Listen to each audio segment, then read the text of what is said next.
গতকালকে সামাজিক যোগাযোগ মাধ্যম সহ এবং মিডিয়াগুলিতে ম্যাডামের অসুস্থতার কথা অনেক ভালোভাবে প্রচার হয়েছে। গতকালকেও অনেক অসুস্থ ছিলেন উনি। আজকে আমি এসেছি, এসে গতকাল পর্যন্ত উনি 7 তলায় ছিলেন, উনি এখন 4 তলায় আছেন। উনি ওটিতে আছেন। ওনাকে দীর্ঘদিন যে বিভিন্ন ধরনের অপারেশন হয়েছে এবং ওই পেসমেকার বসিয়েছেন, ওইটার পর্যবেক্ষণ করছেন ডাক্তাররা। আমাদের জাহিদ সাহেব আছেন, এটা পরীক্ষা নিরীক্ষা হচ্ছে। গতকালকে থেকে আলহামদুলিল্লাহ আজকে অনেকটা উনি সুস্থ, আমি যতটুকু জানতে পারলাম পরিবারের কাছ থেকে। আসলে আমাদের নেতাকর্মী তো দেখার কোনো সুযোগ নাই, যেহেতু অনেক অসুস্থ।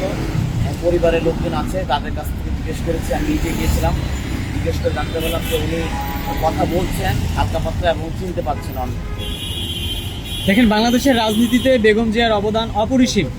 হায়াত মৌতের কথা তো বলা যায় না। যদি তিনি কোনো সময় আসলে মারা যান, সেই সময় বিএনপির হাল কে ধরবে? এখন তো মূলত আপনারা যারা রাজনীতি করছেন তৃণমূলে, আপনারা তো তার উপরে একটা আস্থা রেখেছেন। যদিও বা তিনি অসুস্থ, তার অপরিবর্তিত তার ছেলে নেতৃত্ব দিচ্ছেন। যদি আল্লাহ না করুক তিনি মারা যান, সেই ক্ষেত্রে আপনাদের কি হবে? আসলে আমরা ওই ধরনের কোনো চিন্তা করছি না। আমাদের দেশনেত্রী বেগম খালেদা জিয়া আমাদের মাঝে আবার আগের মতো সুস্থ হয়ে ফিরে আসবেন এবং সারা বাংলাদেশে আপামর জনতার সহ দলমত নির্বিশেষে ওনার দোয়া রয়েছে এবং ওনার দোয়া কামনা করি। আবার আপনি যে কথাটা বলেছেন ওনার অনুপস্থিতিতে, আপনি জানেন যে দীর্ঘদিন যাবৎ আমাদের দেশনেত্রী বেগম খালেদা জিয়া সহ আমাদের বিএনপি ভারপ্রাপ্ত চেয়ারম্যান জনাব তারেক রহমান আমাদের জাতীয়তাবাদী দলের হাল ধরেছেন। ওনার নির্দেশে আমরা আন্দোলন সংগ্রাম করেছি। আমাদের ভারপ্রাপ্ত চেয়ারম্যানের নির্দেশে উনি দলটা এখন পরিচালনা করছেন। আমাদের দেশনেত্রী বেগম খালেদা জিয়াও অবগত আছেন, ওনারও নির্দেশক্রমে আমরা জাতীয়তাবাদী দল এখন পরিচালনা হচ্ছে।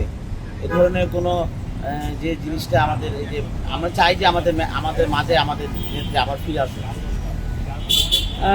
দেখেন, এই যে বেগম জিয়া অসুস্থ, আপনাদের দলে ভারপ্রাপ্ত চেয়ারম্যান তারেক রহমান, তার কি দেশে আসা নিয়ে কোনো সম্ভাবনা আছে কিনা, কোনো আলোচনা চলছে কিনা? উনি ইতিমধ্যে গতকালকে এই ব্যাপারে সামাজিক যোগাযোগ মাধ্যম সহ মিডিয়া, প্রিন্ট মিডিয়া, ইলেকট্রিক মিডিয়ার মাধ্যমে উনি ওনার বক্তব্য পেশ করেছেন যে দেশে আসার বিষয়ে।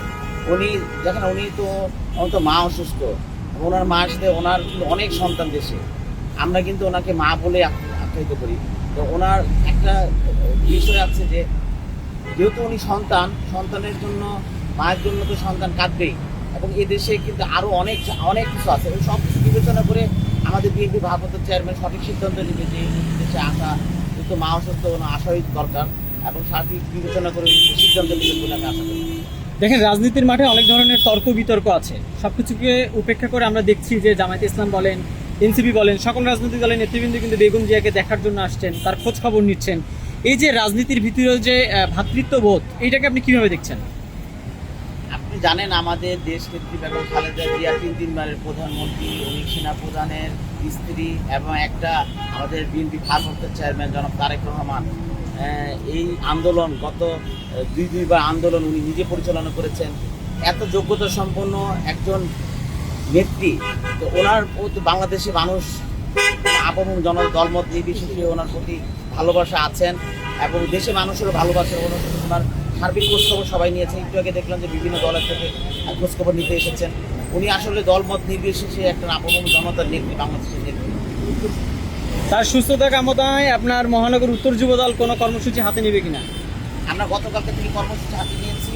বিভিন্ন থানা এবং ওয়ার্ডে মিলাদ মাহফিল, দোয়া মাহফিল আয়োজন করছি এবং আজকে আবার নতুন করে আমরা ওয়ার্ড এবং ইউনিট লেভেলে 622টা ইউনিট আছে এবং আমাদের যে 71টি ওয়ার্ড আছে এবং 26টা থানা, প্রতিটা ওয়ার্ড, থানা এবং ইউনিটিতে আমাদের দেশনেত্রী বেগম খালেদা জিয়ার সুস্থতা কামনার জন্য দোয়া এবং মিলাদ মাহফিল আয়োজন করেছি ঢাকা মহানগর উত্তর যুবদলের পক্ষ থেকে।